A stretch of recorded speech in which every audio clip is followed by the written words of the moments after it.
ரெக்கு வண்டியில ஓடுன ஒரு டிரைவருக்கான சம்பள பாக்கி பிரச்சனை. எவ்வளவு சம்பள பாக்கி அப்படின்னு பாத்தீங்கன்னா கிட்டத்தட்ட 3.5 லட்சம் ரூபாய் சம்பள பாக்கி பிரச்சனை.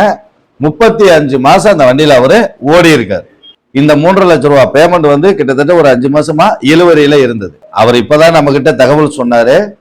தகவல் சொல்லி ஒரு மாசம் ஆகும்.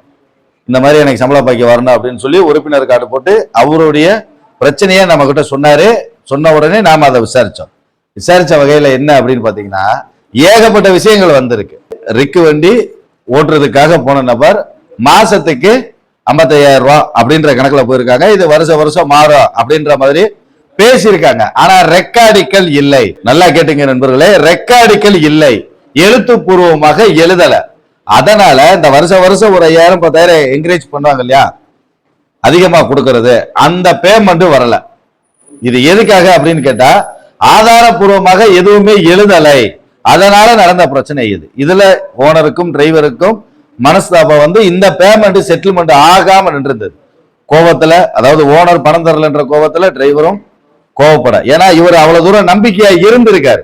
அந்த ஓனர்கிட்ட முழுசா அப்பப்ப மாசம் பேமெண்ட் வாங்கியிருந்தா அந்த பிரச்சனை இல்லை. வீட்டுக்கு தேவையான பேமெண்ட்டை மட்டுமே வாங்கிட்டு மிச்ச பணம் இருக்கட்டும், நம்ம ஓனர்கிட்ட மொத்தமா வாங்கி ஏதாவது ஒரு விஷயத்த பண்ணிக்கிறலான்ற அந்த நம்பிக்கை